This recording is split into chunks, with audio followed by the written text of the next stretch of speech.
আসসালামু আলাইকুম, স্বাগতম সবাইকে। আজ আমি তৈরি করে দেখাবো চিজি অপারজিন অ্যান্ড ফিশ কাবাব। চলুন তাহলে দেখে নিন কীভাবে এই রান্নাটা করা হয়।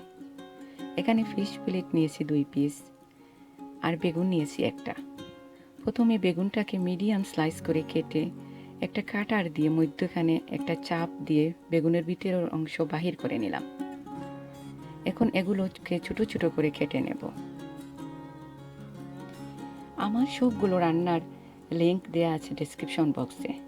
যদি আপনাদের কোনো অসুবিধা হয় সেখান থেকে আপনারা দেখে নিতে পারেন। এখন এদিকে ফিশ ফিলেটকে ছোটো ছোটো করে কেটে নিয়েছি। এখন 1 টেবিল চামচ লেবুর জুস দিয়ে দেব।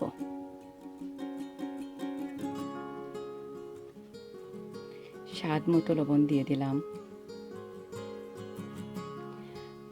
হলুদের গুঁড়া 1/2 চা চামচ দিয়ে দিলাম। মরিচের গুঁড়া 1 চা চামচ, চিলি ফ্লেক্স 1 চা চামচ দিয়ে দিলাম, কারি গুঁড়া 1/2 চা চামচ দিয়ে দিলাম, কাঁচামরিচ ও ধনে পাতা স্বাদ মতো, 2টি মিডিয়াম সাইজের টমেটো কেটে নিয়েছি, একটি মিডিয়াম সাইজের পেঁয়াজ কুচি করে কাটা এবং কেটে রাখা বেগুনের ভিতরের অংশ এগুলো দিয়ে দিলাম। এখন একটি ডিম দিয়ে ভালোভাবে এটাকে মিশিয়ে নেব।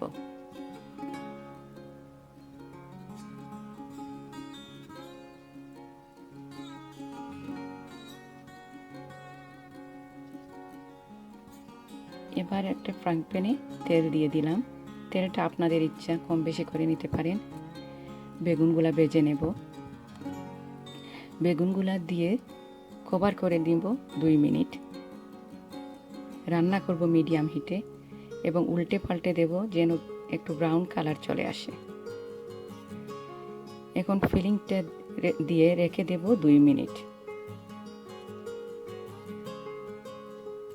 দুনো সাইড উল্টিয়ে পাল্টিয়ে নেব যেন রান্নাটা করা হয় ভালোভাবে।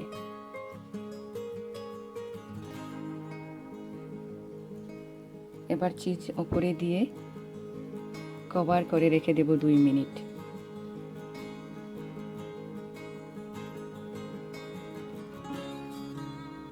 এখন আমার বেগুনগুলা রেডি, আমি নামিয়ে নেব।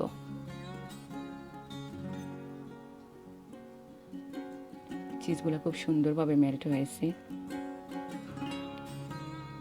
এবার মেক করব ফিশ কাবাব। এদিকে ফিশ মিক্সের মধ্যে 2 টেবিল চামচ ময়দা দিয়ে দিলাম ও 3 টেবিল চামচ চিজ দিয়ে ভালোভাবে এটাকে মিশিয়ে নেব।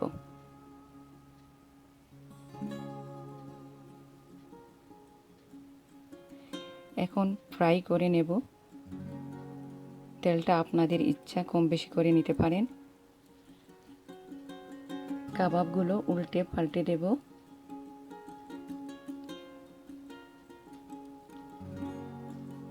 কাবাবগুলো যখন গোল্ডেন ব্রাউন কালার হয়ে আসবে তখন নামিয়ে নেব। আজ এখানেই বিদায় নিলাম, আবার আসব।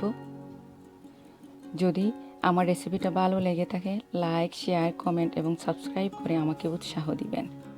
আপনাদের একটা লাইক আমাকে অনেক উৎসাহ দিয়ে থাকে। সবাই ভালো থাকবেন, দোয়া রইল। আল্লাহ হাফেজ। Thanks for watching.